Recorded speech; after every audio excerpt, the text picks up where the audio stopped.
camera video. Yes, you are. Yeah. Peter Gabriel. So Bobby is busy in space, but he's still able to join us today. Yes.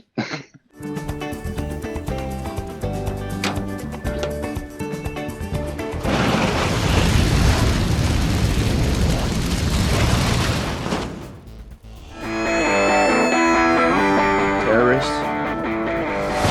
I left the coffee pot on again, didn't I? We're lost. I don't think Gandalf meant for us to come this way. He didn't mean for a lot of things to happen, Sam. It cannot be.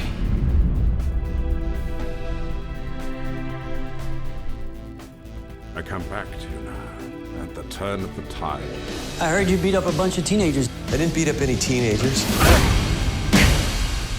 I kicked the crap out of a bunch of assholes who deserved it. Thinks he can bring Cobra Kai back to the valley? Yeah. Not on my watch. You want those kids at school to keep dumping things on your head? You want all the girls to think you're a wangless dork? You're gonna be my karate teacher? No. I'm gonna be your sensei. This Organized Chaos podcast is brought to you by listeners like you. Thank you.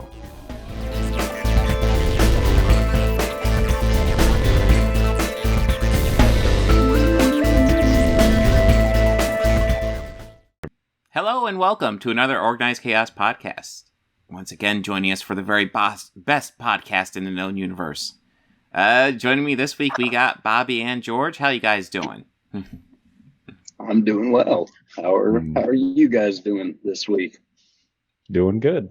All right. Well, we got some fun stuff to talk about. We got, Clerks 3 is coming up, so we got Clerks 2 to talk about. We're going to be talking about Two Towers, because we haven't gotten to Rings of Power yet.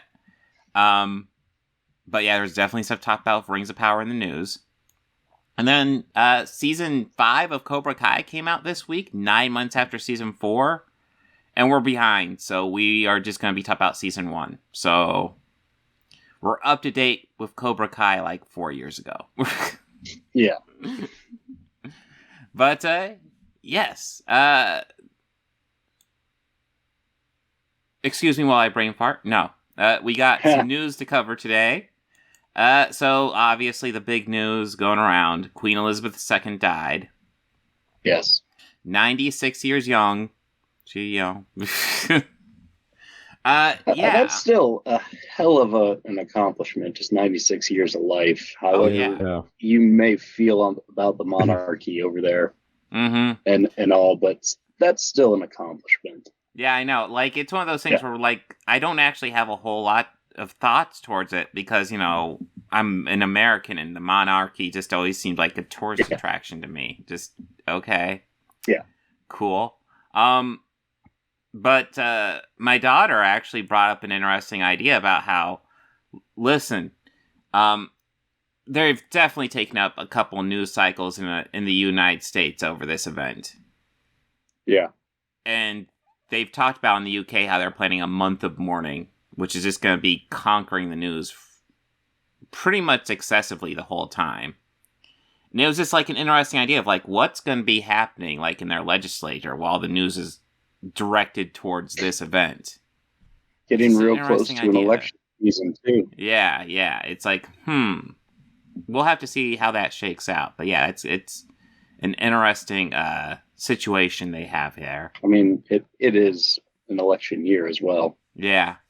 I think Boris Johnson has stepped down, or has he not stepped down? I know. Yes, he has. And there was a new person or a new prime minister that was sworn in by Elizabeth herself just a few days ago.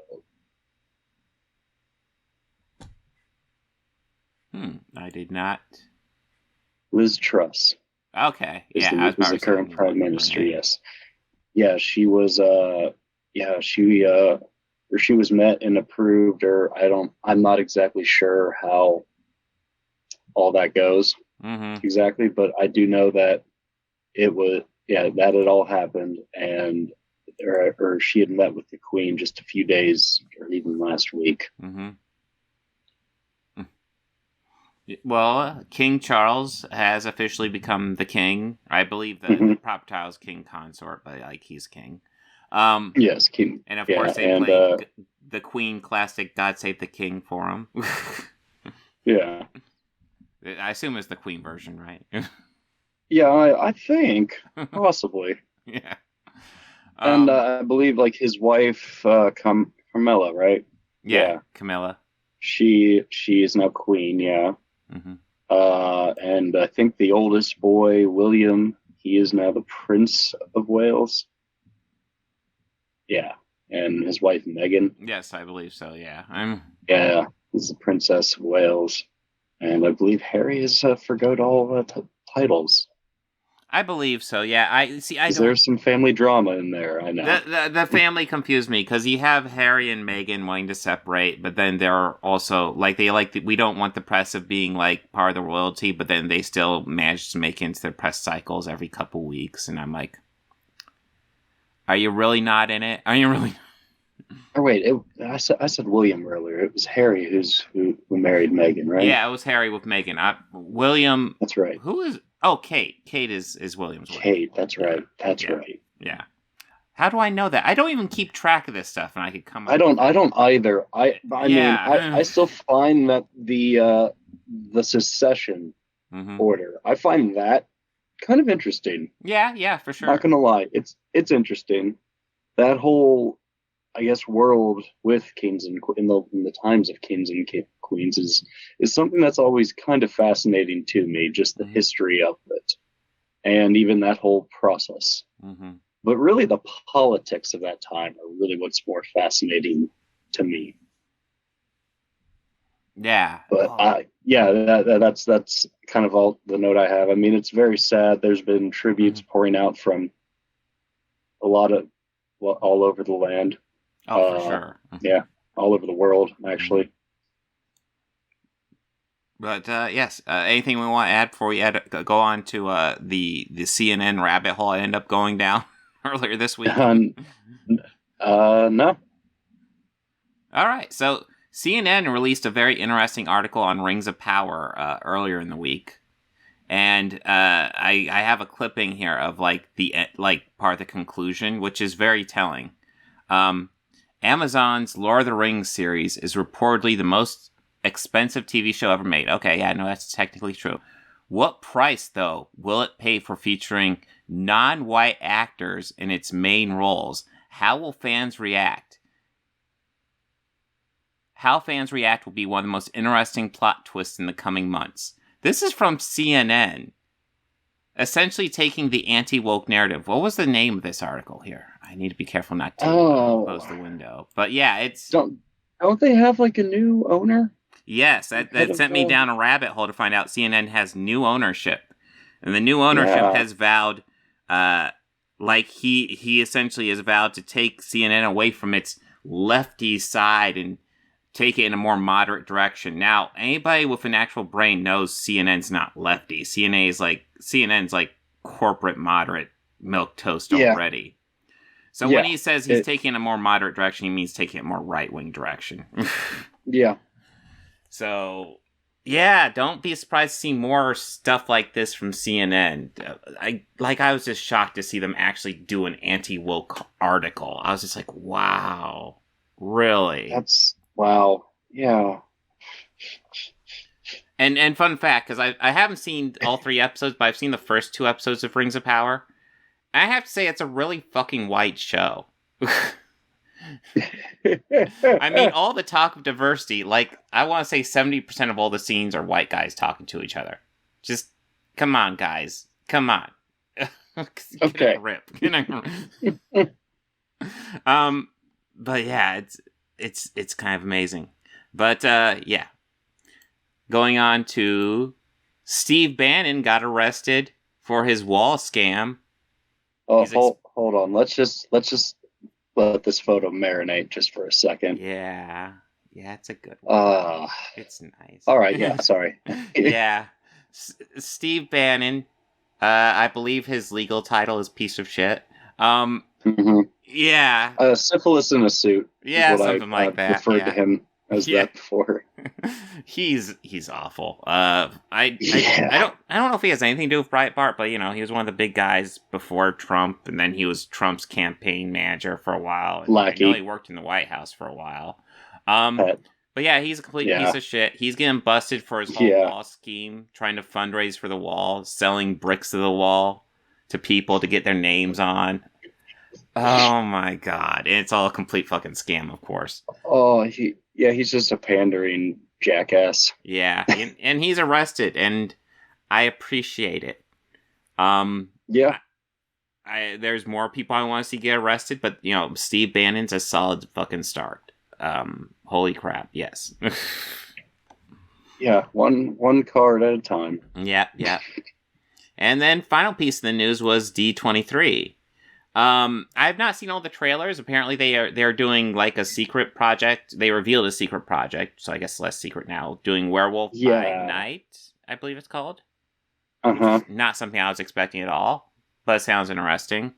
I did see the trailers for Secret Invasion and The Mandalorian Season 3. Mandalorian Season 3 was pretty much what I expected. I mean, it was cool, but it was what I expected. Secret Invasion looks fucking cool. I mean... Yeah, it does. It looks like a spy espionage thing, which is nice. I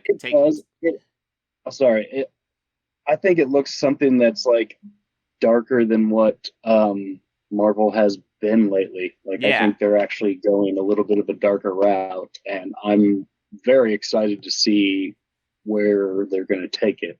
Yeah. I'm a little disappointed. This isn't like an Avengers type movie or anything, but well, that's what Thunderbolts is. But I'm actually disappointed in that because they released the cast of Thunderbolts, and it's going to be It's going to be Taskmaster, U.S. Agent, Winter Soldier, Yelena, Red Guardian, Ghost, and I believe I don't remember her name, but Julia Louis-Dreyfus's character in the MCU, and those will be the Thunderbolts, which are none of the original members. And just to remind people, the original leader of Thunderbolts is in the MCU. He has been introduced. But apparently he's not going to be part of this group. Which makes me think they're taking more a Suicide Squad angle to it, which wasn't the original setup of Thunderbolts. So it's a little bit disappointing, but we will see how they do. I've heard a few different people describe it as Marvel's Suicide Squad, so I think that's the exact route they're going to take it. Well, that's what Thunderbolts became. It didn't start that way, though. I was hoping it would go for where it started, which is... we'll see. I mean, I do appreciate that they're doing what Suicide Squad did it, and they've already introduced all these characters. That was something I thought Suicide Squad missed the boat on, because it would be nice to introduce all those characters and then have the villain team up. Well, yeah, they also kind of dropped the ball on that with their superhero team up movie as well. Yeah. We're going to do Justice League as like the fourth movie. Okay. First. Fuck that. The first. Yeah, fuck yeah. We already have the lunchboxes made. Mm-hmm. Well, a fourth movie, and one of them is Suicide Squad, which introduces no new characters and does no setup for it. So, okay. Yeah, so I'm a little, Secret Invasion is probably, of the stuff they started advertising for and we got some serious info on, Secret Invasion is really exciting me. A Nick Fury spy series. The tone really reminds me of Winter Soldier and Civil War, and I didn't remember how much I missed that tone and kind of want that back. I would love to see a Super Skrull introduced in that series, which would be awesome. Old Skrull. Yeah. Thunderbolts was a little disappointing for a project when it was first announced. I was super excited for it. Now I'm kind of like, it's not the team I wanted. But we'll see how that works it out. Yeah. Actually, I'm okay, if they wanted to do this lineup, but I thought a clever way to do it would maybe introduce these actors, but, give them different names. Yeah. So it could be the original Thunderbolts, and people would be like, wait, why are their names different? Wait, haven't they been here before? I'm confused, I'm kind of happy that they're bringing back, Wish.com America. Mm-hmm. Yeah, that's the thing. I enjoyed his character. So, I'll be excited to see where that goes. I mean, I'm a little upset that they've kind of regulated Bucky to like Captain B Squad. Yeah. I don't know. It'll be good to because I imagine Bucky, like looking at this lineup, Bucky's probably gonna be the Fury field captain. So yeah, he'll probably be the major player. But yeah, I mean, I am excited to see more Yelena. She's always fun to see, and yeah, we haven't seen that much Red Guardian. He was fun. So. Okay. And I'd like to see them do more of Taskmaster, because they really didn't do anything with Taskmaster. No, they're probably... It'll be... I think they'll do him justice, hopefully. I don't have a lot of expectation. Just for Taskmaster. I mean, and U.S. Agent, like, not a character anybody likes, but, he definitely has a lot of room to grow. And he does grow in the comic books, so... Okay. Yeah. We will see what they do with that. So, absolutely. Are we ready? Oh, wait. Do you want to talk about Horrorhound? Yeah. Both graphic for it, but yes. Yeah, I'll gladly talk about Horrorhound. So this past weekend down in Cincinnati was the Horrorhound convention, which is, I think, a biannually horror convention. This is my first time going to it. Had a lot of cool panels that me and my buddies who I went with, we sat in on. There was one panel that was the Thing panel where they had a majority of the cast there. I mean, minus some big players like Kurt wasn't there, Carpenter wasn't there, but it was Larry Keith. He was there, and like pretty much every other member of the crew. Keith David. That was all there. Huh? Keith David. Keith David. Yeah, I don't know why I keep. Let's see here. I have it saved. I have the whole lineup saved here. There it is. Did you get any autographs? I did get a few. They were expensive, but yes. Somewhere in this mound of swag and freebies over here. There were two pro wrestlers there that I got autographs of. Kevin Nash. Oh, wow, yeah. As someone who doesn't follow wrestling, I know him. I know. Yeah, same here. And the other one was Sean Waltman. Okay. He was also there. Let's see if I can. Yeah, there it is. Nice. Okay, cool. And I got to get his name up because I will butcher it if I don't. I had shared on my Facebook page a meeting Paul Stoder and Eric Stolansky from Broken Lizards. Met both of them. They were cool. Nice. I got a photo up with them. I paid for it. We didn't decide. What happened was they said, "Oh, so we're going to beat them up, right?" They got on either side and started throwing fake punches. Nice. I just kind of went with it. Yeah. Tony Ciceri. Yeah. He was a stuntman. He did a lot of great stunt work, like he did stunts for The Thing, Nightmare on Elm Street, Scream, Ghostbusters, Terminator, Shocker, Child's Play, and the movie House. Oh, I've seen House. Yeah. So maybe I could tell you something that he did in one of these that would really probably make it easier. In Scream, he slit Kenny's throat. Okay. So that was him. In the Terminator, he was the kind of bigger side body that you see of Arnold going in and standing up before it walks out as the exoskeleton. Oh, okay. That was Tony as well. He was also this guy. And he told a cool story. Yeah. He told a cool story. So, first suit that they had, he was standing somewhere over here, right? Mm-hmm.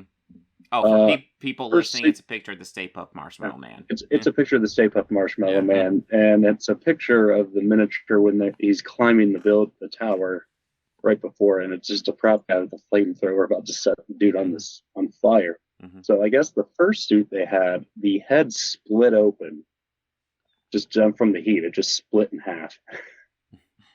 Just all due to the heat. And so they had to redo it. So that's the second suit that we see in the film, not the first suit. That's the second suit. That was a fun note that he never would have guessed.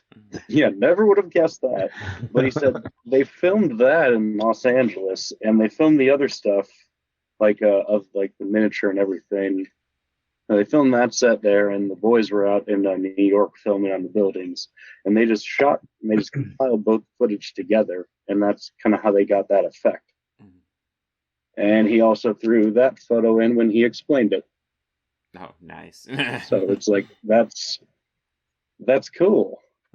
They also had a midnight screening the first night of some indie horror films. That's something else that me and my buddies went to and definitely checked out. There's one I'm going to be searching high and low for it, and it's this movie called Night Shift. Yeah, Shelley this is Long, a great Henry one. Winkler, Michael Keaton. No. If so, I mean, even with that cast in this, it would be. There's also the Stephen King movie called Night Shift. There is. Bats. Yeah, that's the one with. No, I'm thinking of a different movie. I'm thinking of Bringing Out the Dead. It's the mutated bats. Was the Stephen King one. Yeah. So Saturday night, they had the official after party, and they had like a lot of bands that played, about 4 different acts. I posted all like the photos I took that night up on my Facebook page, so you can go there, Bobby Quarters, and check them out. One of the acts there was this guy called Clownvis. I've been wearing the hat. That is a weekly online show that he's been doing. Pretty much what it is this guy, it started off with him just doing Elvis covers, but he really kind of wanted to be like a party clown, and he had a love for Elvis. So he combined his 2 passions and started going out and doing shows as it. So he sings as Elvis, but he makes a lot of it as comedy. I mean, a lot of it is him singing along to like pre-recorded music, but he's entertaining. It is a hell of a show. Mm-hmm. He does this great joke about where he's talking about driving through Indiana, and guaranteed no matter any time of day, any radio station, you'll hear that song about summer of '69 about sucking on chili dogs. Mm-hmm. And he starts to sing it, and that's pretty much the only line he says. It's just sucking on a chili dog. Janie's out back, she's sucking on chili dog. Mm. It's nice. Great comedy show, really funny, and a pretty nice guy too. I got something signed by him. Mm. That's also cool. Got cool collectibles. Found this from The Exorcist. Nice little statue of the demon god Pazuzu. I also got this rare wrestling collectible. It is Andre the Giant from the $6 Million Man episode, where he was Bigfoot. Yeah, I know. This is apparently a very rare and collectible, and I saw it behind the table when I was looking at some other stuff. Mm. And I kind of asked the guy, I was like, how much for Andre? Mm. And we discussed, and we haggled a deal. Mm. Nice. Also got some t-shirts, some new stuff. I'm going to move my mic. Maybe. Yeah, there we go. That might be better. This Animal House one. Oh, nice. Classic. Yeah. Very cool. Mm-hmm. And my receiver. Mm. Texas Chainsaw. Ooh. Well, I love like the style. Yeah, I love that it's like an advertisement for a chainsaw, and it's Sawyer brand. Like, I think that's just brilliant. And got this one because nice. I've never seen a job shirt like this. Is that porno? Never seen a Jaws shirt like this before. No, but yeah, cool. And that is pretty much the swag haul, aside from just all the various stuff that was thrown at me. Yeah, you will get a lot of that, yes. Yeah, there is a company that is trying very hard to be a naughty trauma. Oh, because trauma is so a naughty trauma. So a naughty trauma. Mm-hmm. Mm-hmm. Pretty, sure. Yeah, it's like absurd horror, double feature.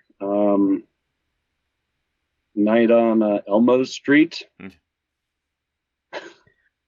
Can't be horror. That is the name of the movie. You see, we're gonna be like Trauma, but with an edge. Huh? It's essentially just softcore smut. Yeah. They also had this collectible card that was released as an exclusive for the show. Okay. It's the Horrorhound and another special collectible. Oh, garbage pail. Yeah, that looks like garbage pail. Yeah, what? It is a garbage pail. And there's Garbage one more pail thing. Kids. Come. Yeah, they had a few different spin the wheel things. Like I got this sticker too. Oh, cool. Yeah, I thought that was pretty awesome.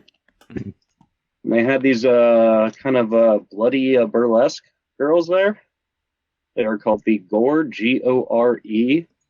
Is gorgeous girls. Oh, sure. Sandalwood. Yeah. Yeah, the panels were probably, and the screenings, in my opinion, were the best part. I mean, meeting the stars was pretty cool.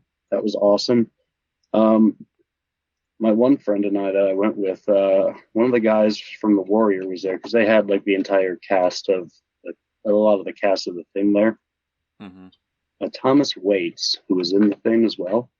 Yeah. He was also in The Warriors. And my buddy, one of my friends I went with, we were both really big fans of that movie. And we had already kind of just, at this point, we were both tapped out cash-wise. And we were like, all right, just go up and just say, hey, we don't have a lot of money. We just want to come over and just say hi and just wonder if we could talk to you a little bit. He stood up and just started talking to us. Thomas Waits. Nice. Super nice dude. Well, we told him, we love the Warriors, and honestly, you were definitely one of my favorite Warriors in that. I mean, even though your time in the movie was short, I still you were my favorite. I just dug the style, man. You were tactical. And we talked a little bit about it, the Warriors, and then he told us some stories about how he didn't get along with some of the folks in set, and that scene where he's being thrown onto the track, that was just a double who they put a wig on because he just didn't get along, as he pretty much put it. Well, I was pretty much an asshole to people, and yeah.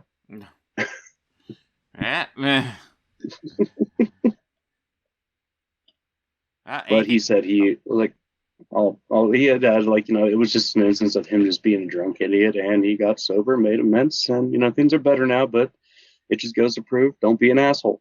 Oh yeah, no. Well, I mean, if he made amends, then yeah, I mean that's the biggest thing. Yeah. The Killer Clowns from Outer Space panel was probably the best all weekend. Oh, they did a Killer Clowns panel. Oh, they had a lot of the cast there too. I wish they'd gone back to me. I kind of wanted to go, man. Oh man, the best part of I think the coolest part was they were talking about the series and how, yes, they're involved. They are heavily involved. So it's going to be a series, not a movie sequel. Yeah. Okay. Yeah, but it's a sequel, but it's a series. Okay. Okay. Well, similar events.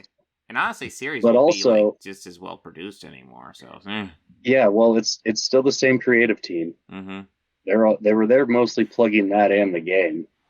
But what they were talking about was, the thing is that we are not gonna have a thing of, and we are doing 100% practical effects. Okay, cool. Well, I mean that makes sense for what they did in the movie. Yeah. Yeah.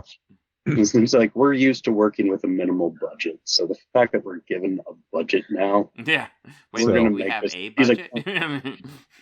It's like we're gonna give you guys the greatest thing that we could possibly try to give you. All right, because I'm gonna still frame those laser guns, and if I can tell that they're CGI and not hand drawn animations, I'm gonna want my money back. Yeah, refund right now.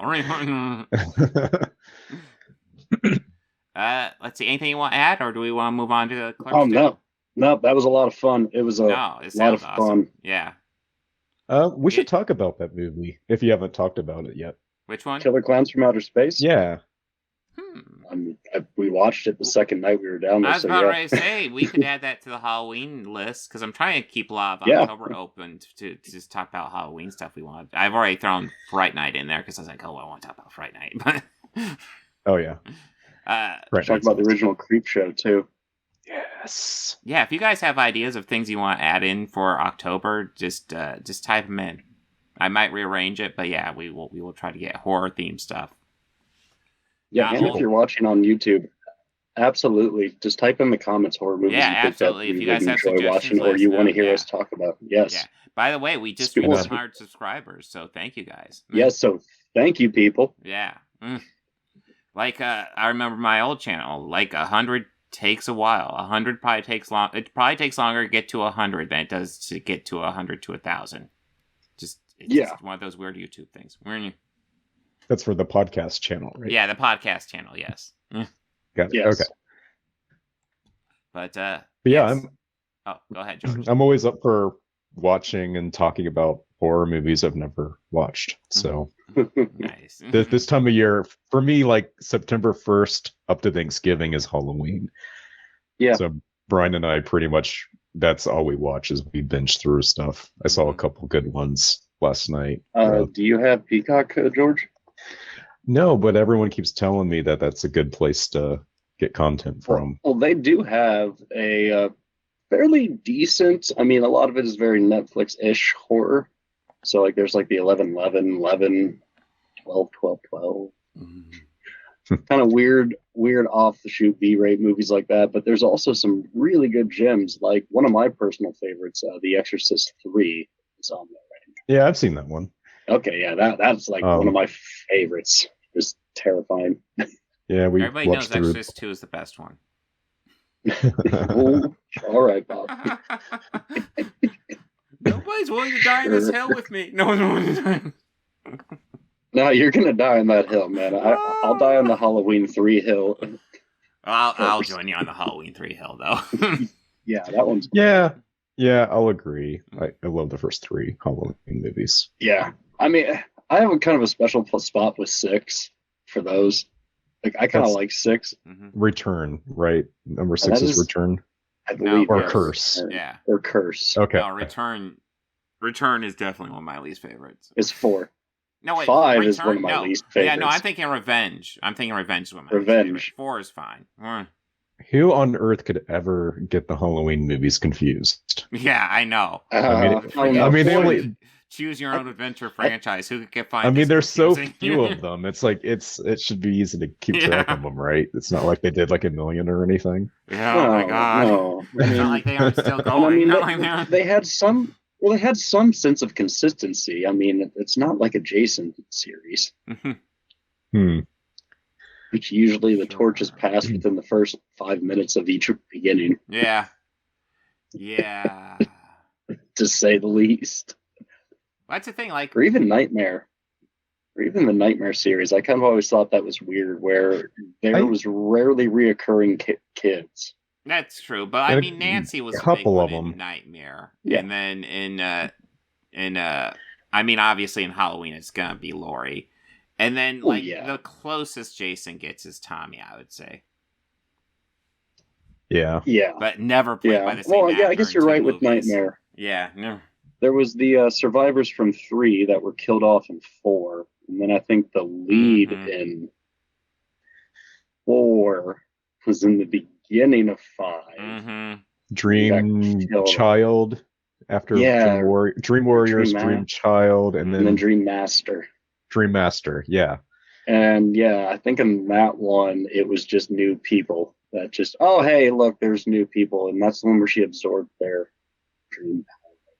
I don't know. As I recall, the Nightmare series, it starts out pretty damn good, and then its second one's fine, not one of my favorites, and the third one's really damn good, and then after that it's downward, and then the first 3 are pretty decent. And first 3 I think are pretty decent, and then they kind of derail a little, and they kind of get back on track with New Nightmare. Yeah, New Nightmare was good. New Nightmare was the way to end it. That was really good.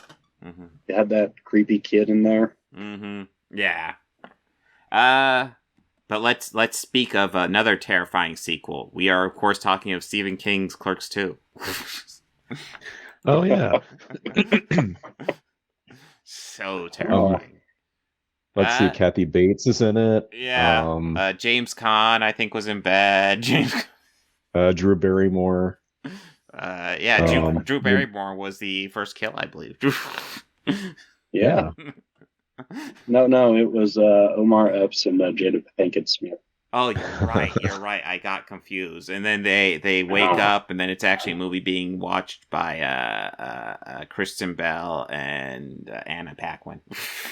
No, that's where like they discover the monolith, and then they transport to another dimension, and they run into the older selves. That was my favorite part of Clerks II.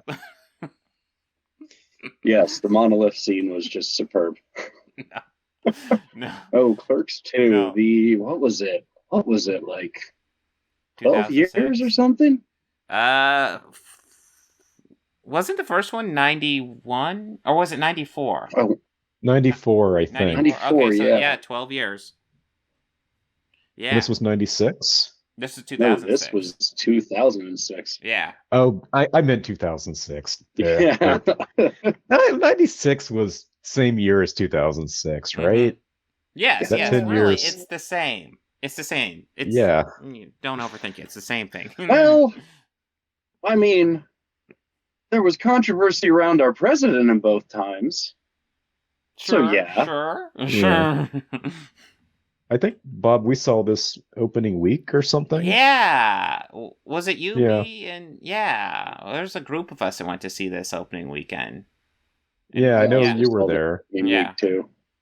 Yeah, I was excited for this. Yeah. Oh, yeah, definitely. Because I think the dynamic between the characters of Dante and Randall are just so accurate to friendship, like in long-lasting friendship.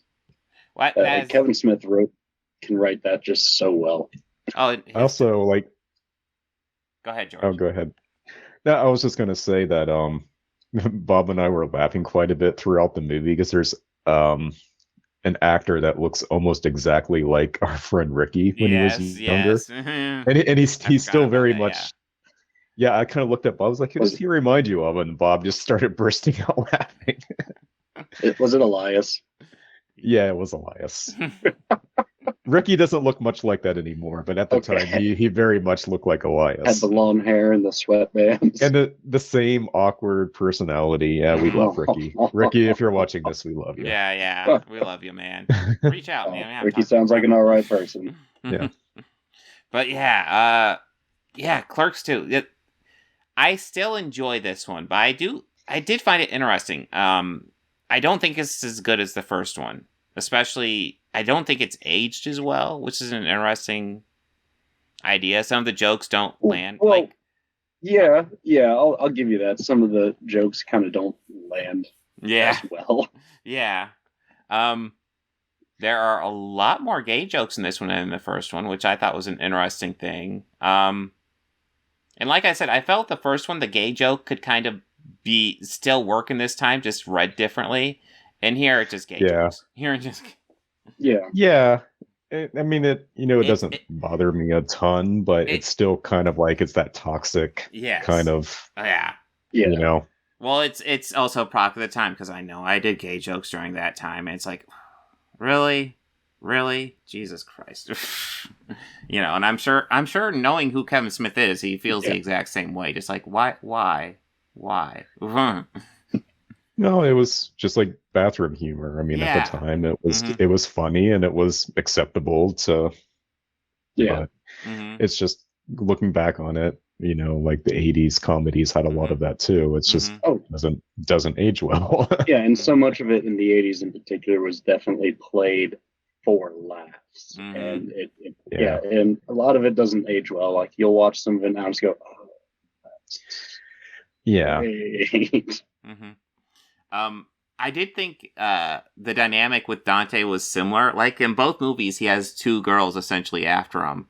And in the first one, it's almost a tale like, stick with the one who's bringing you lasagna at work, not the one who dumped you and is pining for you again, but is crazy. Yeah.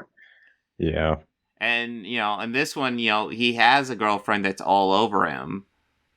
But, there's another girl who clearly they're really into, and kind of the one he's with is kind of crazy. Yeah. She's more down to earth and here, paint my nails during the shift. That's fine. Yeah. Okay, I won't work it fast. Listen, man, if it's between painting Rosario Dawson's nails and working fast food, I'm gonna paint Rosario Dawson's nails. Yeah, I think that sounds like a much better use of my time than working the lunch rush. No shit. The one memorable line that she did, and I kind of feel this way when I get to work too, where she kind of pauses, she's like seeing what's going on around her. She's like, I haven't even put down my purse yet. Yeah. I feel like that sometimes going into work. Yeah, it is like that sometimes. Yeah, I've definitely had that feeling coming into work, working in restaurants too. Like going, for God's sakes, I haven't even walked in the door yet. I just got here. Jesus. Oh, excuse me. But, overall, Oh, go ahead, George. Oh, sorry. I keep talking over you, Bob. I was just going to say it's not as good as Clerks 1, but it's still solid and enjoyable. Well, I think it's worth noting. Yes, I don't think it's good as Clerks 1. Although I do think it's actually better made than Clerks 1. You can tell he's evolved a lot as a director and a filmmaker here. It's not as well written. Yeah, no. That's something that I noticed in this watch of it. There was like definitely, I guess, he's grown as a filmmaker, and you could see it in like how he shoots the characters having dialogue. Mm-hmm. You see, like, I think the first shot of Jay and Bob is when I first noticed it, how he kind of just had almost a side angle on them at first. Mm-hmm. And it was just like, I don't think I've ever seen you use this one. I was like, that's right. This is around the point when Kev started changing like how he was making his movies. Yeah. Or at least I noticed that differently, because I feel that this one is like, I don't know, I guess kind of like the 2.0 version of Kevin Smith. Yeah. Like a lot of the old View Askew stuff is like, the solid 1.0, and this is just definitely one of the first steps to like the 2.0 era. Mm-hmm. Yeah, I kind of feel like in the 90s, you're seeing a lot of him learning, and then in the aughts, it feels like he's figured out his craft. And yeah, this is definitely solidly one of his aughts ones. And then in the teens, it gets derailed a bit. When he's made his money and he's doing what he wants, that's the 3.0 era. When he's doing what he wants, yeah. And that's why those like first three movies, why they feel a little different is it's like your first experience with them, I guess, and Well, my now it's like, hey, still is fourth. Dogma. Yep. Dogma. I like Dogma just fine. I'd still prefer the first three.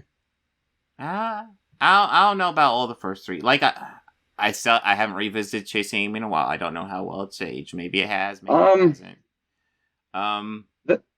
That one's kind of interesting how it holds up now. I mean, obviously the end proposal that Holden made is kind of just much and forward. I think we talked about this a couple episodes back. We had.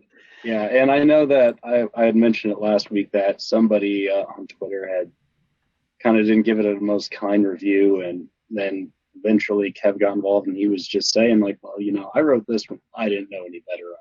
So yeah, no, I don't take an apology from an with that ignorant movie. person. No, I think he might have not been in a good place through a bad relationship. So maybe a lot of his feelings came out while making and writing that story. Yeah. Now, I like Mallrats. Now, Mallrats, that has aged like just like a diamond. Yeah, Mallrats has aged like wine. It's still great. I think you guys like Mallrats more than I do, but I do enjoy it. And Stan Lee in it is gold because it's Stan Lee. Well, it makes it part of the MCU now, man. Yes, it is. It's the first entry. It took me about 20 years to learn that the security guard from Mallrats is also one of the Thulsa Doom's henchmen from Conan the Barbarian. Yeah, he's also one of the goons in Running Man. Yeah. Oh, I haven't seen Running Man in a while. He also faced off against Abraxas. Yes, in the Jesse Ventura classic movie, starring Jim Belushi unexpectedly in one season. Just randomly, he doesn't even get credit. Yeah, Jim Belushi doesn't even get a credit. Yeah, we were like, When Bob and I watched it, you asked me, was that Jim Belushi I saw? Yes, that was Jim Belushi. Huh. Well, for a few reasons. One, it was 1990, and well, it was 1990, and even if they probably could have afforded Jim. That was a Stephen King story, The Running Man, right? Running Man was, yes. And so was Abraxas. Yeah. So was yeah, he wrote it under a pen name. Yeah. Yeah. Stephen King presents Abraxas, Guardian of the Universe. Well, he wrote it. Well, did he write that before or after Clerks II? I think he wrote it pre-accident. Okay. Yeah. One thing I like about this movie that I like a lot is the dynamic between Dante and Randall. Because Dante's definitely the level-headed one, and Randall is just, he is batshit in this. Oh my god. He had his zaniness in the first one, but it does feel like they're amping him up a bit in this one. Some of the crap he's doing. Yeah. He sets up a bestiality party for Randall's bachelor party. Yeah. Or for Dante's bachelor party. It's like, dude, Dante doesn't want that. You want that. What are you doing? They corrupt that poor child. Yeah. Freaky Kelly. Kinky Kelly. Kinky Kelly. Yeah. Thank you. Oh, hey, remember, it wasn't bestiality. It was an interspecies erotica. It's bestiality until the donkey gives consent. Yeah. Yeah, if it's not giving consent, I'm not cool with it. I'm not cool. Yeah. I'm just picky that way. What was the other thing? Oh, yes. He seems dedicated to reclaiming terms, and that Anne Frank was a deaf, dumb, blind girl. No, I definitely felt that they amped up his absurdness. Yeah.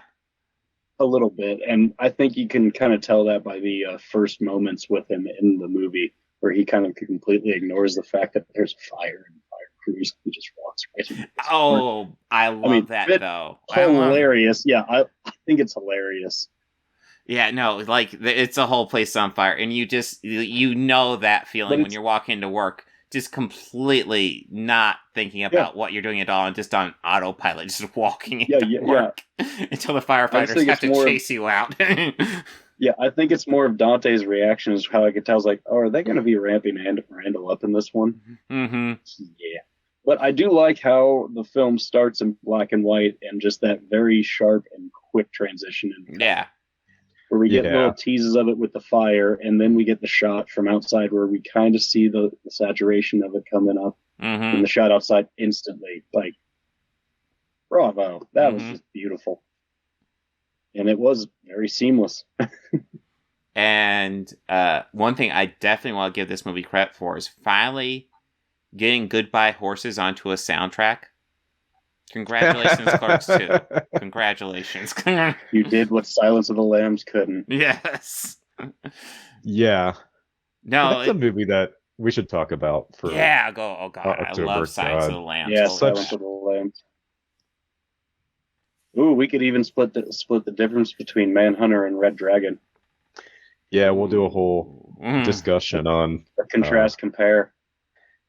We watched Manhunter recently, so that's kind of fresh in my mind. Mm-hmm.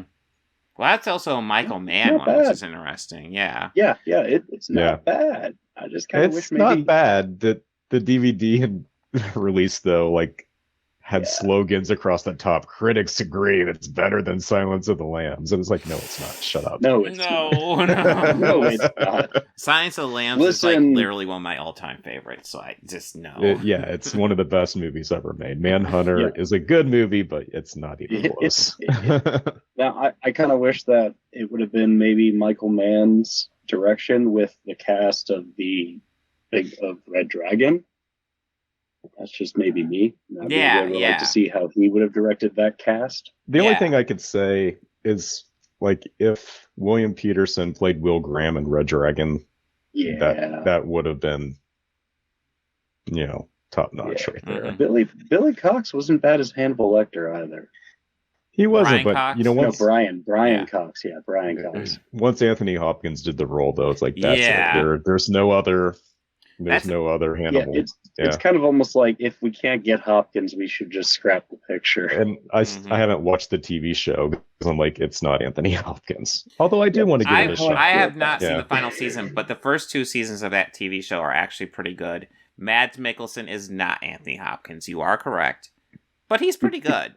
He would be my second favorite in the role by a decent They margin. also- I mean, The last season, I think, was Red Dragon. So it was like the third adaptation of Red Dragon. And they were thinking about doing the Silence of the Lambs story arc. And they probably were wisely told to leave it alone. Yeah, probably. Yeah. I'm not gonna lie, I would have been interested to see their take on because it had a different feel than the movies. It was a good show.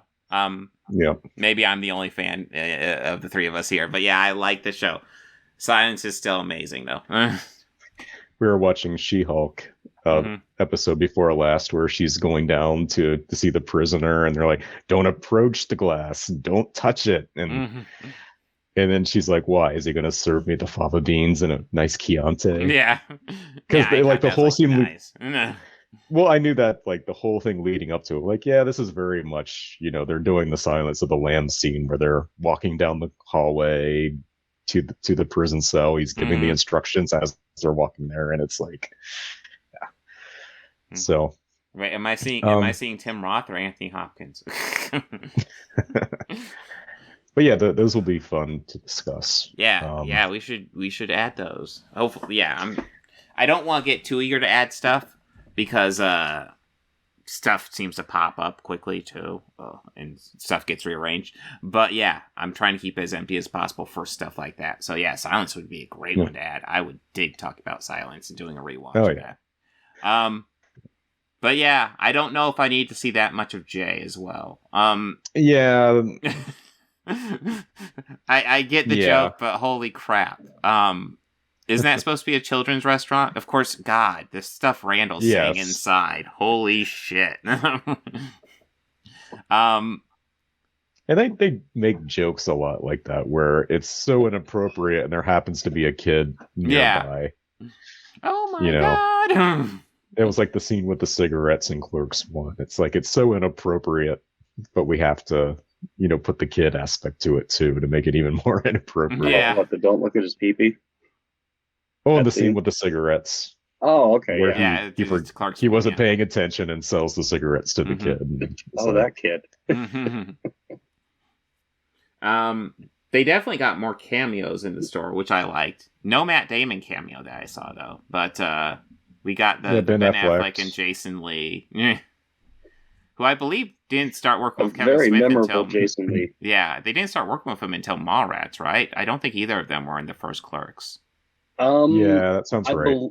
I read something that they had originally, or Jason read for Randall, but they ended up going with him. But I think I've read that somewhere. I mean, I'm not gonna lie. Like, I haven't seen these guys do much else besides these roles. I know Jeff Anderson's done some other stuff with Kevin Smith. I'm pretty sure Brian O'Halloran has, but that's about it. I believe they've appeared in almost of like the first few viewest view. Or I know Brian has appeared in every one. Yeah, because he was Dante. He was Gil on the dating show. Yeah, that's right. Yeah.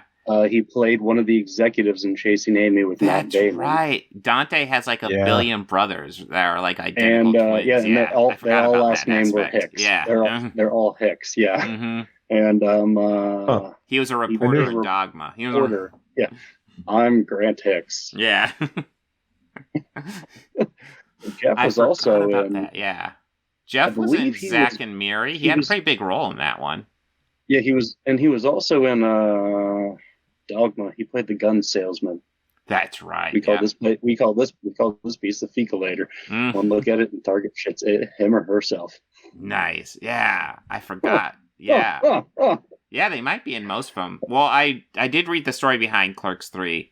Was he had a script for Clerks 3, but he and Jeff Anderson had a falling out. Jeff Anderson and Kevin Smith. And so the whole project was scrapped. But then they end up having to spend a weekend with I don't remember who. Oh, it was Jason Mewes. It was the three of them had to spend a weekend at a convention signing autographs, and they just got along so well. Jeff was like on board with Clerks, the original Clerks 3 script, and Kevin was like, "No, I'm inspired to write a new one," so he wrote a whole new Clerks 3.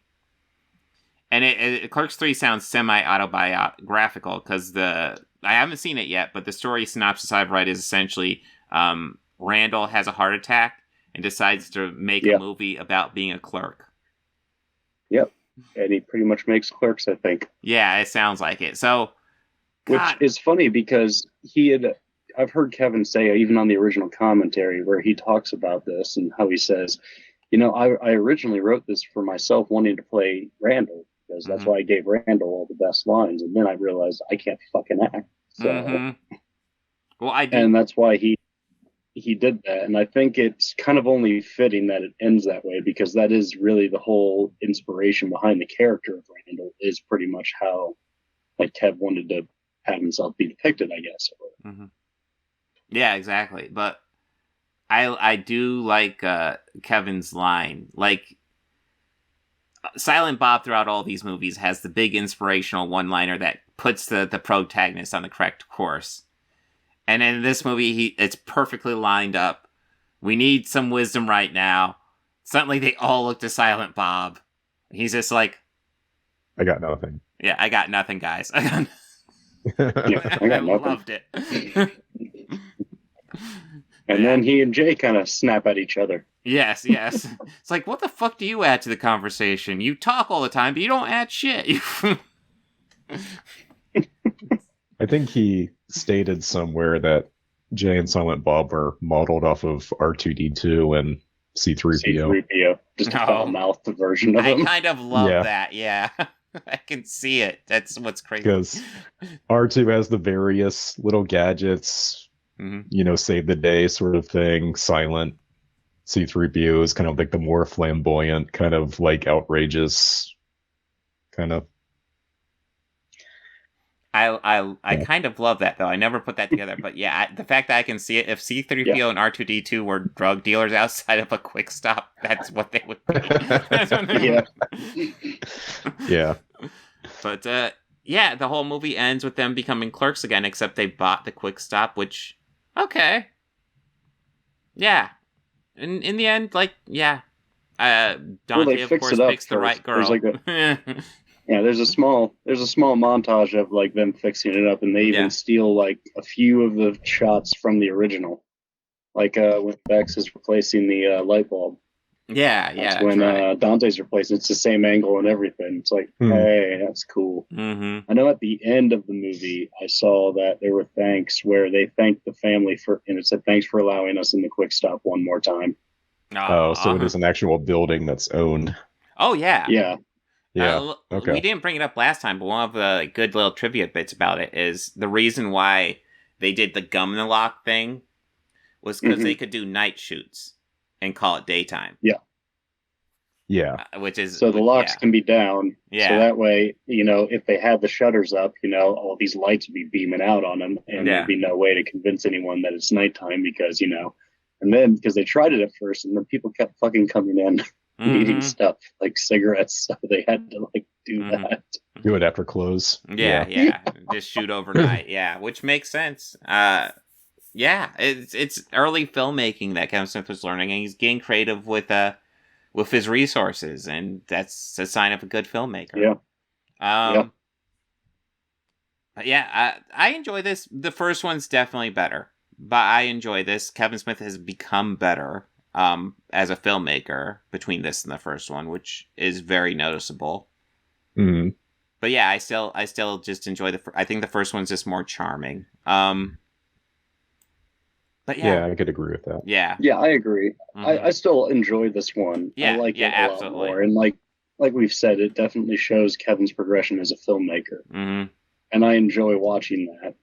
But I just still, I don't know, I still kind of I like the first one more. Yeah, for sure. Do you have any final thoughts, Thor? Yeah, George? No, don't think so. Okay.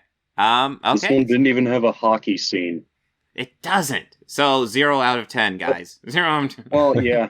But it did have a brilliant description, which we could use as a great segue. Ooh. I know I missed that part, just the Lord of the Rings description. Oh, yeah. All the Lord of the Rings stuff. Yeah, I forgot How about dare that. you give such a small... It's talking about the rings like that. Yeah. Totally inaccurate. Oh, my God. And there's only one return, and it ain't of the king. It's of Jafar. Oh, God. Well, yes, that is the classic Return movie. I can't think of another one off the top of my head. Maybe Return of Michael Myers? The Pink Panther. There Return you go, of the Living Dead. Michael Myers. But yes, The Pink Panther. yeah, actually, I can't help it. I like the Lord of the Rings movies, but I did enjoy Randall's recreation of the three. Yeah. Just first one, walking. Second one, walking. Oh, stumble a little bit. Oh, back to walking. Third one, walking to the end, throwing the ring out, walking back. Hey, even the trees walked. Yeah. Yeah. I mean, that was a Tolkien thing. Everybody's journeying. But yes, speaking of Tolkien, boom, the two Here we towers. go. Yes. 2 towers. Yes. This is one that I said this last week. I do enjoy this one. I do like this one. This is one I have seen all the way a few times, more than I've seen out of the other 2 films in this trilogy. So I don't completely despise it. It's just Well, it's been forever since I've seen the theatrical cut of this, and we're doing theatrical cuts. I was like, oh, okay, that's interesting. I have to say, I wasn't super thrilled with the theatrical cut of this in the theater. I enjoyed it. I thought it worked well as a middle chapter. Yeah. But damned, I really enjoyed it this time around. I enjoyed it more than Fellowship, which I don't think I've ever done before. Fellowship's usually actually my favorite one, and damn, I really enjoyed it this time around. Watching the theatrical cut, right? Yeah, theatrical cut, 2 towers. I'm so used to the extended too. I don't think I've this one seen. Worked. I don't think I've seen the theatrical cut since the theater. Yeah, I don't think I have either. Yeah. Yeah. I mean, it's essentially the same story, but yeah, it's you get little bits added for the extended, which are nice, but it works here. Yeah. I think the extended cut does a better job of explaining the new characters and how they're relevant to the overall story. Because, so I remember, apart from the animated movies, I still haven't read the books. I want to, but you took me to Fellowship, Bob, and I was like, yeah, I'm digging this, and I was really excited for the next chapter. I mean, I wasn't expecting getting to Mordor in the very next movie, but I felt like there was this movie, the theatrical version, that you've come to road stops. Yeah, like the story that got momentum in Fellowship has since not really gotten a lot of momentum, and you're getting new characters introduced, and I was very confused the first time I watched it, but the extended version kind of helped flesh that out. And then after seeing Return of the King, and when you watch them all as one whole, which I always, when I watch any of these, it's all the way through with the extended cuts. It makes a little more sense. Yeah. Well, I think what throws me off with this story, because like I said, I do really like this movie. What threw me off before and why I was more forgiving this time is that when you end Fellowship, I feel like the driving momentum, the story I'm most interested in, is Frodo and Sam getting that ring to Mordor. It's like, that's it. Whereas here, that's still a big part. They're still major characters. But I feel like the driving heartbeat behind this one is Aragorn, Legolas, and Gimli helping out the king defend from Mordor. That's the heartbeat from this one. So there's a shift. It's not what you expect. But it's a really well done story still. It really works well. And it's good to flesh out those characters as well, because there's a lot of story with them as well. And plus we got Gollum, who is he's kind of the comic relief in a way. It's just such a classic character. It's it's so quotable. No, Andy Serkis just, oh my god, he's so goddamn good in anything he does. Yeah, he is. He really is great. It's kind of it's a treat, I feel, to ever get him on screen and even doing motion capture. It is just such a delight to watch. He is just a very expressive artist. And if you get him out and just acting in front of a camera. I mean, I'm not going to lie. It actually threw me off in Black Panther because, like, he was really good in that movie, but it's actually just him acting. And you don't get that often. It's usually like a layer of CGI between you and him. But yeah, just when you get him out of the CGI, you realize, yeah, he's just a really good actor too. Did he get awards for these movies? Andy Serkins? I believe maybe the team did. Yeah, I'm sure he might have gotten one for Return of the King. I don't know. He may not have ever won an award. Maybe not for these movies. I know, like, a lot, like, these movies were nominated for a lot, but I don't think they really, let me see, where is this at? Let me see. Well, I know Return of the King got Best Picture, which I kind of felt was like an achievement for all three of them. Yeah, that's what I was thinking, because, like, a lot of these movies got nominated, but they didn't start winning until Return of the King. Yeah, and it's well deserved too, because, like, it's, you know, a lot of times the Academy just kind of ignores any, like, sci-fi, fantasy, horror. So it was nice to see a different genre for a change. Well, yeah, the Academy Awards have their issues. I'm not seeing any wins from the Academy Awards for him. Probably, I would think those would be towards the top too. Yeah, probably a few like third and, like, you know, secondary, like, you know, the Gore Awards for Wild TVs or something like that.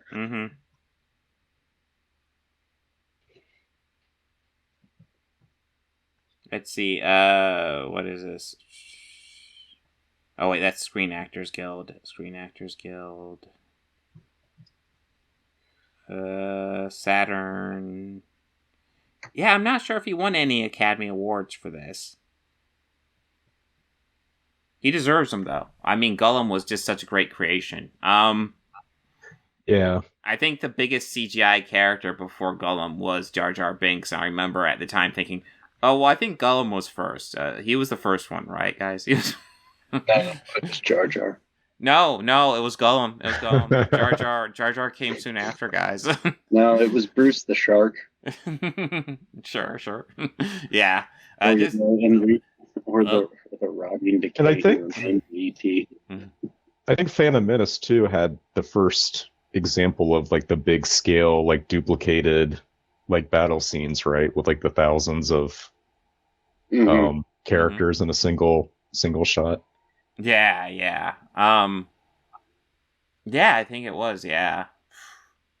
But yeah, Lord of the Rings, they had all the Gungans and everything, yeah. The Gungans and the battle droids and stuff, yeah. Well, the battle droids were really made for it. I guess you could argue the Gungans were, too, because they're all CGI characters, huh? Yeah, but these movies were really close together, too. And I don't even... ILM didn't do Lord of the Rings. It was Weta, right? Yeah. Well, I believe... Yeah. I'm 99% sure Lord of the Rings was like a 6-month straight shoot, all 3 movies. Yeah. And they talk about that being the longest production of anything ever, I think. But of course, it's 3 movies as well. And each movie probably had, you know, accounting for all the deleted scenes and what they put in the extended versions, you know, like probably 5 hours worth of footage for each movie. Or close to. Yeah, probably. Once. I'd imagine there's some stuff that didn't make the cut for the extended versions too. Like. Oh, absolutely, yeah. Yeah, and it's probably just stuff where the shots didn't work out quite right and stuff like that. Yeah. But yeah, this is good. Like I said, I like... this is where we get our first appearance of Brad Dourif. Of course, I actually don't think he's in Return of the King, except the extended cut. Is he? I guess I'll find out. I haven't seen theatrical in a long time. Who was it again? I'm not... Brad Dourif, Wormtongue. He's also Chucky and... the voice of Chucky. Yeah. Yes. Okay. Yeah, you know, the creepy-looking guy. He always looks creepy, but he was also the Gemini killer in Exorcist 3. Yeah, well, he has a lot of horror credits for sure. Yes. Yeah, he does. Yeah. It also has the actor who previously was in like Xena and Hercules, and then he's since been in The Boys. Cockknocker. And what? Yeah, Cockknocker. No. Inside joke, guys. It's Carl Urban. I on here I was also calling him oh look, it's Billy Butcher. This is the same universe, guys. No, it was actually Trivia Pursuit for Lord of the Rings at Bob's. And his name or the character came up on one of the cards, and we couldn't think of his character's name, so Bob's just like, it's Cockknocker. I'm pretty confident it's Cockknocker, George. I think we need to go with that one. That's that farm boy. Geez. Yeah, that's a battery. That's kind of become his name. But yes, that was one of his first big movies outside of TV. Yeah, outside of playing Cupid on Hercules. Yeah, he played several characters on I think, honestly, Julius Caesar was probably his biggest on Xena, which is the infinitely better series. Kevin Sorbo. Well, that's also before Kevin Sorbo got all pure flixy. Mm-hmm. Yeah. Well, before he followed that January 6th path where he's supporting everything that's going on until it goes south, and then he starts going, "Oh, it's Antifa." It's like, "Oh, you." Well, didn't Xena call him out on that? Yes, she did. Lucy Lawless called him out and said, "I don't remember what she said, but she called him out, just like, yo, fuck you, buddy." She just pretty much told him to go fuck himself. Yeah, it's like, it's official now. Xena's better than Hercules in every way, and I used to enjoy Hercules, but you know what? Fuck it. No, Xena all the way. Xena. I always thought Xena was the better show. Mm-hmm. When they would do the action double thing on TBS or whatever station that aired on, it's like, all right, I'm going to sit through an hour of Hercules so I can have an hour of Xena. That's the thing. Like I always prefer. I did prefer Xena, but like I thought Hercules had its fun moments, but now it's like I don't even think I can watch it. I don't even think I can watch it. Kevin Sorbo is just so awful. Yeah.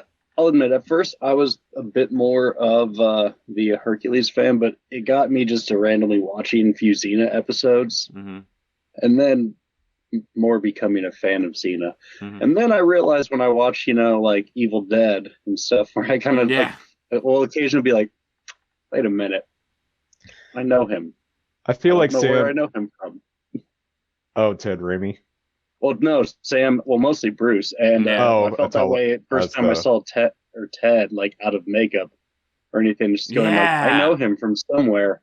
Yeah, I can't he was place in a it, lot but of I know Xena, him actually. from somewhere. Yeah, I know him from Jocks somewhere. are the mighty. And, yes. Yeah. I think Sam Raimi put more of his classic signature in the Xena series than he did the Hercules series. Absolutely. Yeah. See, I'd have to rewatch it because I don't remember him that well, but now I would recognize it because I remember, especially that first episode of Ash vs. Evil Dead, there's so much of Sam Raimi in that. There's so so much of his fingerprints all over that. Oh, I mean, it's through the whole series, but that pilot, whoa. That does remind me, though Bruce wasn't there, Ray Santiago was able to come out and make it. So he and Dila De Lorenzo did an Ash vs. Evil Dead panel. Oh, cool. Oh, did Bruce I forgot Campbell, to mention that. Did Bruce Campbell not make it? Aw. No, he couldn't make it. He had to cancel. And my camera died too. Yeah, he had to cancel. Unfortunately, he got a part, so he was unable to make it. But that Evil Dead panel was awesome. Mm-hmm. My nephew goes to Horrorhound every time, pretty much. And he's been trying to get me to go, and I really want to go. But George is actually a lot of fun, but it's expensive. I wanted to go, but they never got back with me with press passes. That's the thing with Cincinnati Comic Expo. I got a whole bunch of press passes, so it's like, hey, guys, let's go. We're going to cover the shit out. He got me a Lucy Lawless signature. That's cool. I don't think she was actually there, but they had a COA with it. Yeah, they have a lot of those set up. There was one that had there was a guy who had Alice Cooper's signature, and he wanted $450 for it. Mm-hmm. But he got me Ted Raimi, and Ted Raimi was there. And it was that's what I would want. the picture he got signed was Henrietta from Evil Dead 2. Of course. He was like, I tried to get a Joxer print, but he said he didn't have any Joxer prints. So he's like, but he did have a Henrietta. So. Well, what else? What other prints would he have? Would he have Hoffman maybe from Spider-Man? Would he have his character from Army of Darkness? Oh. Which one? Which one? The one with the bad beard. I want to say he has at least 3 or 4 characters in that movie. Where he kind of does the Gimli thing, like you could have my axe. I want to say he was at least 2 of the people rallying behind Ash to save the day. Yeah. Well, one was actually the gun owner, who was the blacksmith, but he was the gun owner in My Name is Bruce. Oh, shit. Actually, yeah. And, so, and the guy who he, his I think it was his lover in that one, was Danny Hicks, who played the hillbilly in Evil Dead 2. Oh, really? Sure, yeah. Like, when I saw My Name is Bruce, I was looking, I was like, okay, he's a hillbilly from 2. Where do I know that guy from? I just couldn't think of it. And I first saw it at a screening, and Bruce came in, and then he had answered those questions like, hey, did those 2, did the gun owner, did the couple, any of them seem familiar to you? Well, one guy's from Evil Dead 2. Like, does anyone not know who the bigger guy was? He was a blacksmith in Army of Darkness. And it's like, oh, that's cool. So I guess that whole tribe, or that whole crew, all works together all the time. Yeah. Well, do we have anything to add to Two Towers? Because I feel like we got a little derailed, but it is fun. Yes. It does happen. Any final thoughts on Two Towers, or should we talk about some Cobra Kai? Look at the Cobra Kai. Yeah. So season 1 Cobra Kai. I really like this season. Me too. In fact, if you were to divide up the 4 Karate Kid movies that are in this universe, and then you have the 5 Cobra Kai seasons, and ask me which one I prefer, season 1 Cobra Kai would actually be my favorite. I like it more even than the original Karate Kid. I can see that. Yeah. I really like how honestly they explore the character of Johnny, and I love his relationship with Miguel. I actually think that relationship, more than anything else, is like the heartbeat behind Cobra Kai, the series. Yeah. But this is where it all starts out. Johnny, it's based on that internet video that was trying to say that Johnny wasn't the bully in Karate Kid, Daniel was. Which is, it's a fun fan theory, and it's definitely what's happening in Johnny's point of view. But no, Johnny's the bullying the first Karate Kid, sorry. I like that they got everybody back to do the show in one season or another. And that was really cool. I'm still waiting for Hilary Swank and Michael Ironside, sorry. Well, that's the unpopular movie that a lot of people like to forget. Well, heck, man, they're pulling Karate Kid 3, which is not good. Yeah, that's the one where pretty much those 2 guys just beat the shit out of kids the whole movie. Yeah, I mean, I will say Terry Silver, the actor nowadays, I would have guessed he was the guy from the 3rd movie. True. Well, he's actually a couple years younger than Ralph Macchio too, which is interesting. Really? Yes. Huh. That's weird. Even in Karate Kid 3, I think he was supposed to be playing the older than Ralph Macchio, but he's not. I mean, if you look closely, you can see, the similarity between him and his younger self in 3. Oh yeah, but for sure, yeah. At first glance, I'm like, he looks completely different. The other returning actors, I can tell, that's that actor. Yeah. Well, his character in 3 is so over the top. It's probably one of the best parts of that movie, because it's just he's like a cartoon villain in that goddamn movie. Oh, yeah.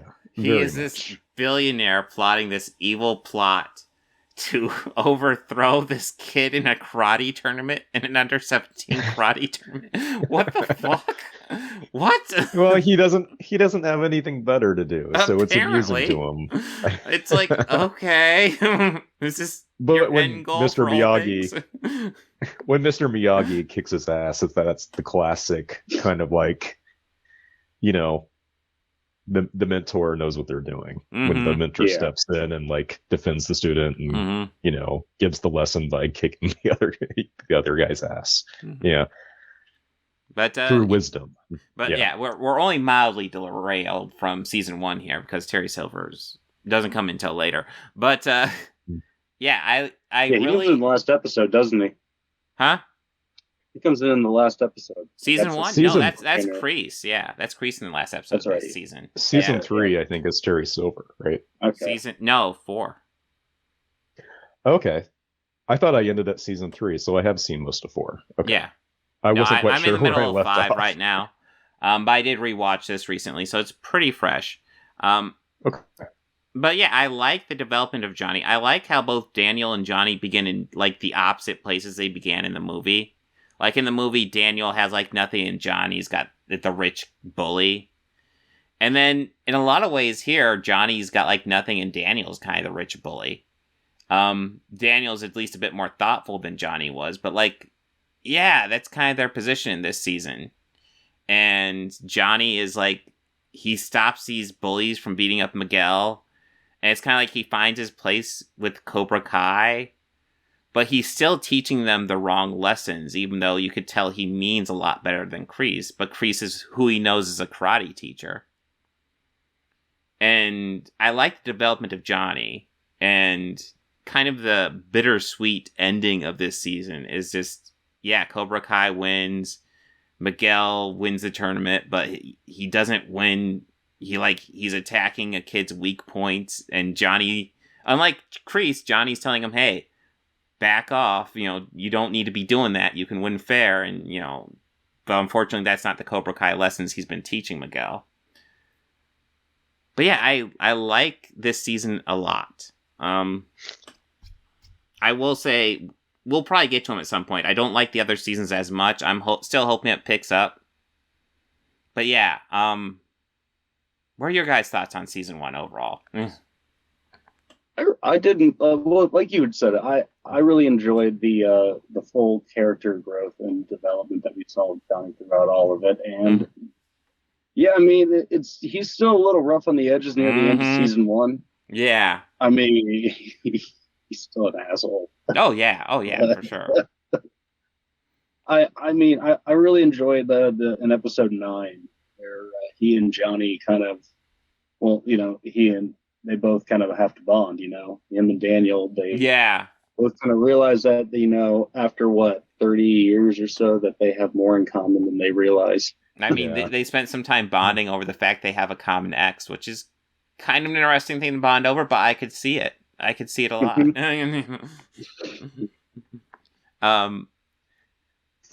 Yeah, there's that conversation. Oh, are there any pictures of her? No, I have to friend her for that. What? What? I'm a married man. I'm not going to friend my ex. I'm not. I thought it was amusing too how he was trying to bring him up to speed with technology, and you know, he was still very much stuck in the 80s. Mm-hmm. And there is a certain charm to it too. He's watching all those Iron Eagle movies. Which, confession, I've never seen a single Iron Eagle movie. So I've seen one.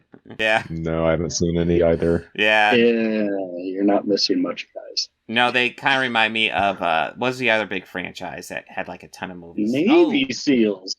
Actually, I was thinking of American Ninja. That was it. Fucking 80s franchise that has a ton of movies. I don't think I've seen any. Or if I have, it's maybe like one. It's maybe... I mean, I'm not going to say it's like the Toxic Avenger, where if you've seen one, you haven't seen them all. Mm-hmm. But, I mean, pretty much this one, you get the gist of it. Mm-hmm. They're okay. But Johnny also loves his hair metal, which I can get behind a bit. I like my hair metal. I'm not against hair metal. It depends. Yes, it depends. I guess you're not wrong. There's some that doesn't thrill me, but yeah. They bond over a Rio Speedwagon, which is nice.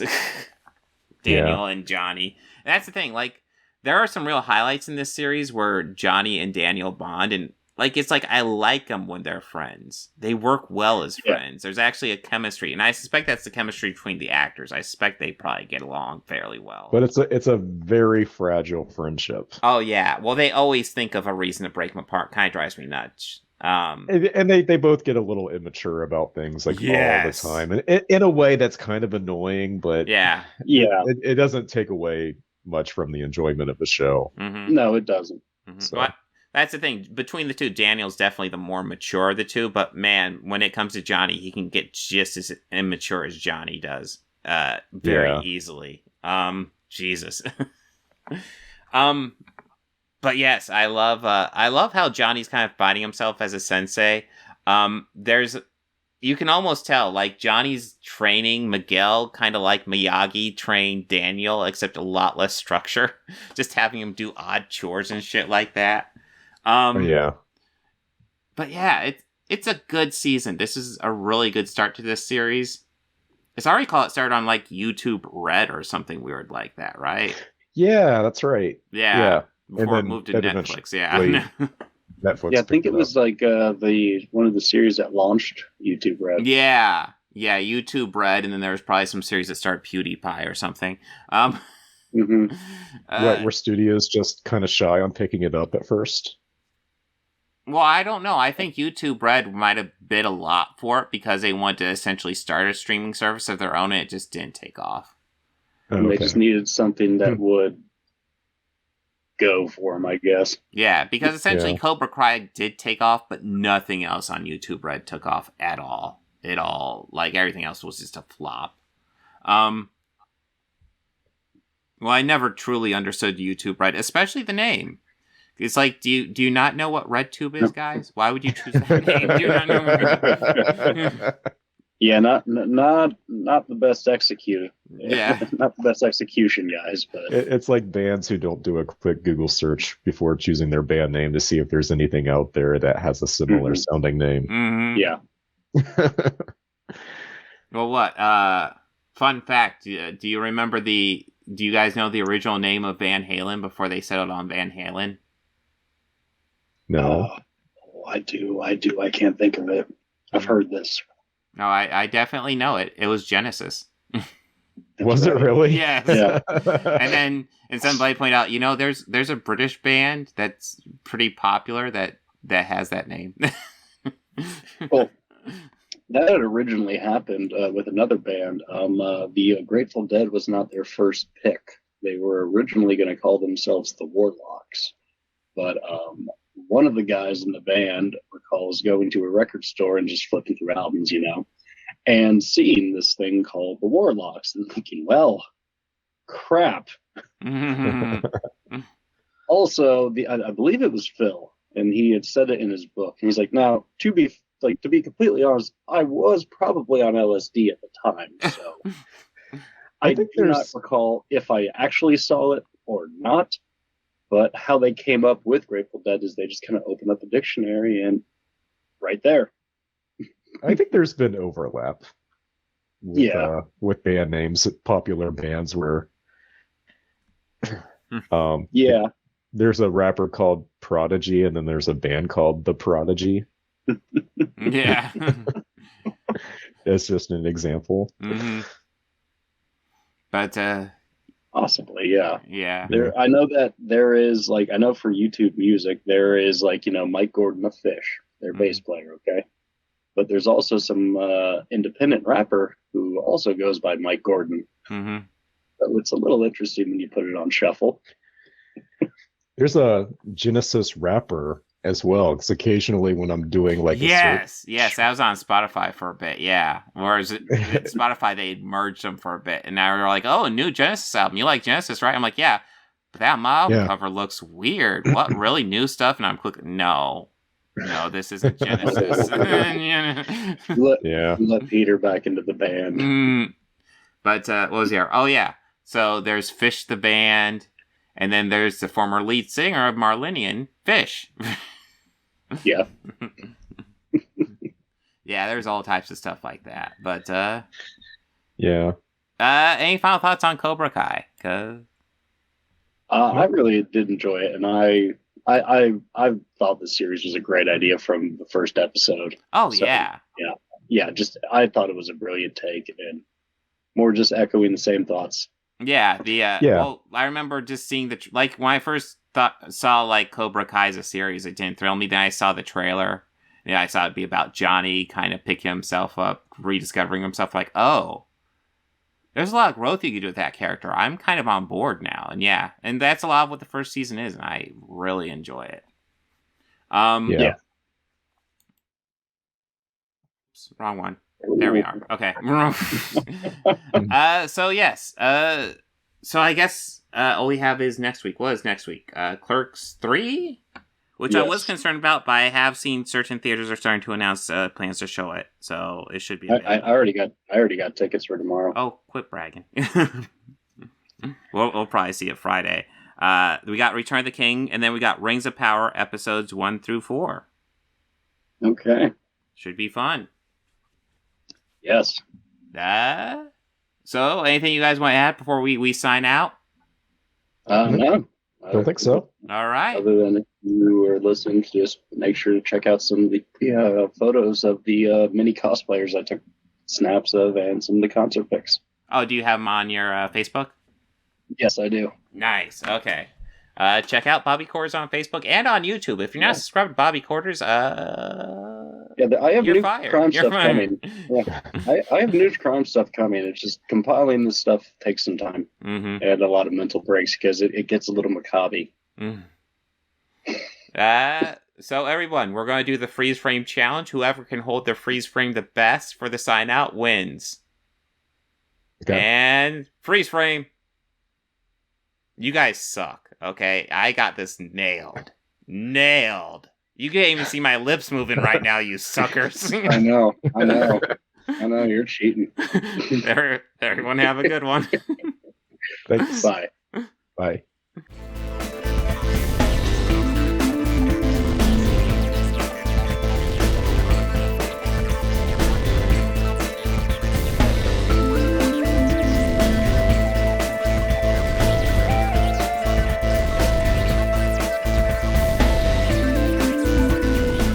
They think order and chaos are somehow opposites and try to control what won't. Do you enjoy pain? Pain don't hurt. Here we go. Well, I'm gonna grab a drink. Fuck it. Yeah. Oh. Refreshing vodka.